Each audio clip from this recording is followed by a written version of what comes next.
નમસ્કાર મિત્રો, હું ડૉક્ટર દૈનિક પટેલ, કેન્સર સ્પેશિયાલિસ્ટ ઓસ્ટ્રેલિયાથી તમારી જોડે કનેક્ટ થઈ રહ્યો છું. આજે આપણે એક બહુ મહત્ત્વના મુદ્દા વિશે વિચારવાના છીએ કે કેન્સર સ્પેશિયાલિસ્ટ કઈ રીતે નક્કી કરે કે પેશન્ટને કઈ ટ્રીટમેન્ટ આપવી છે.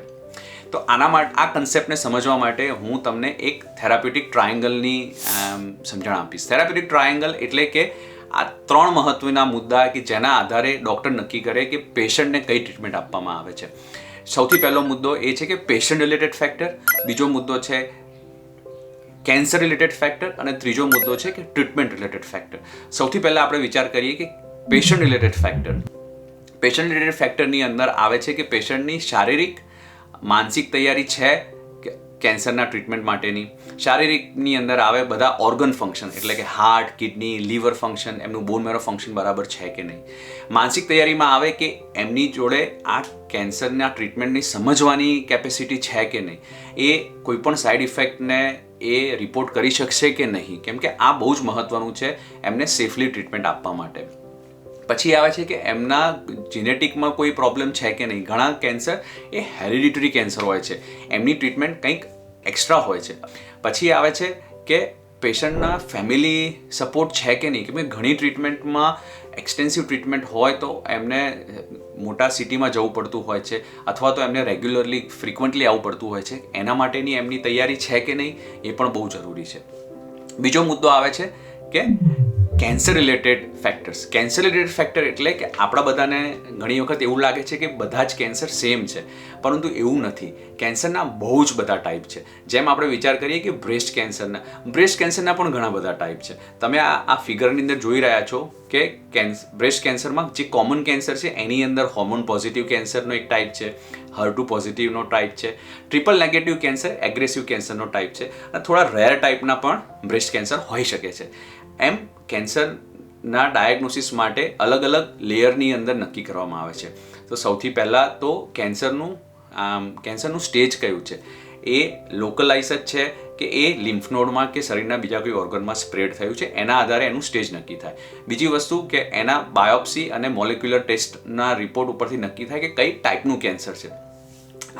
આ કમ્પ્લીટ માહિતી મળ્યા પછી જ નક્કી કરી શકીએ આપણે કે કેન્સરની ટ્રીટમેન્ટ શું થશે. એટલા માટે કેન્સરની ટ્રીટમેન્ટનું પહેલા દિવસથી જ આપણને ખબર ન પડી જાય. આની એક આ પ્રોસેસ આપણે ફોલો કરવી પડે છે. અને ત્રીજું ફેક્ટર છે કે treatment related factor. Treatment related factor એટલે કે દરેક ટ્રીટમેન્ટની સાઇડ ઇફેક્ટ અલગ અલગ હોઈ શકે છે.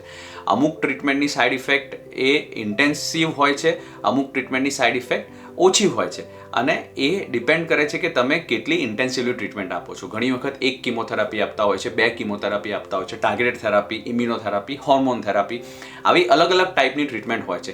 પરંતુ ડૉક્ટરને જ્યારે ખબર પડે કે પેશન્ટના ક્ષમતા કેટલી છે, કઈ ટાઈપનું કેન્સર છે, આ બે વસ્તુ આવ્યા પછી એની રિસ્ક પ્રોફાઇલ નક્કી થાય. રિસ્ક પ્રોફાઇલ એટલે કે પેશન્ટની કેન્સરના એગ્રેસિવનેસની અને પેશન્ટની કેપેસિટી, એ બે ઉપરથી આપણને ખબર પડે કે પેશન્ટનું ટોટલ કેન્સર રિલેટેડ રિસ્ક કેટલું છે અને સામે ટ્રીટમેન્ટ કેટલી ઇન્ટેન્સિવલી આપી છે. આને રિસ્ક વર્સિસ બેનિફિટ રેશિયો કહે છે.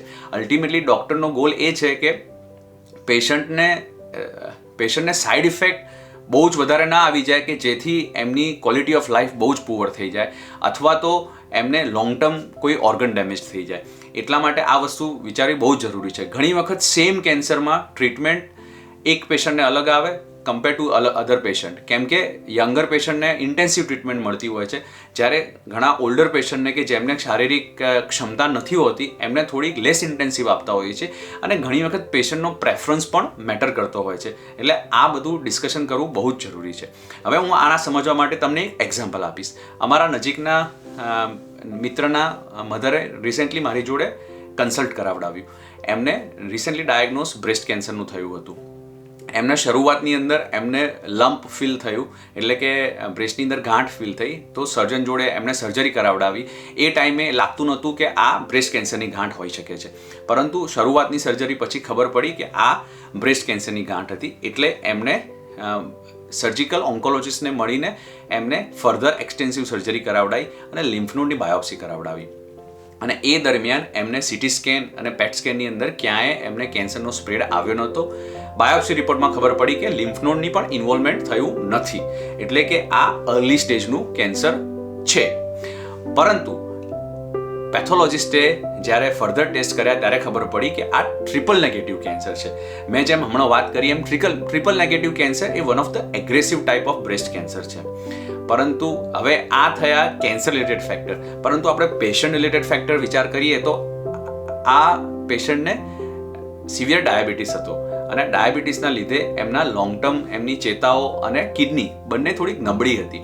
એટલા માટે એમને ઇન્સ્ટેડ ઓફ કે 4 થી 6 મહિનાની ટ્રીટમેન્ટની જગ્યાએ 3 મહિનાની ટ્રીટમેન્ટ આપવાનું નક્કી કર્યું કે જેથી એમને કોઈ ઓર્ગન ડેમેજ ન થાય અને ઓલ્સો કે એમની જે રિસ્ક પ્રોફાઇલ હતી એ લો કેટેગરીની હતી. ઇવન તો એમને એગ્રેસિવ કેન્સર હતું, એમને ક્યાંય લિમ્ફ નોડમાં સ્પ્રેડ નહોતું, ક્યાંય બીજા કોઈ ઓર્ગનમાં સ્પ્રેડ નહોતું, એટલા માટે એમની ટ્રીટમેન્ટ થોડીક અલગ કરવામાં આવી હતી. અને આ પત્યા પછી કેમ કે એમને પાર્શિયલ માસ્ટેક્ટોમી હતી, એટલે કે બ્રેસ્ટ કન્ઝર્વેટિવ સર્જરી થયેલી હતી, એટલા માટે એમને રેડિયોથેરાપી આપવાનું પણ નક્કી કરવામાં આવ્યું. આમ તમે જોઈ શકો છો કે પેશન્ટના અલગ અલગ સ્ટેજ ઉપર અલગ અલગ ઇન્ફોર્મેશન મળવાથી કેન્સરની ટ્રીટમેન્ટ ચેન્જ થાય છે.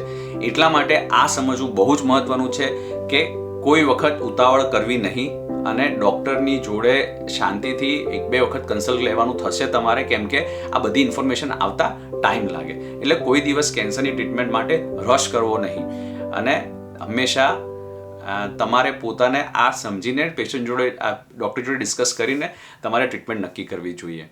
થેન્ક યુ ફોર લિસનિંગ અને આપણે મળતા રહીશું.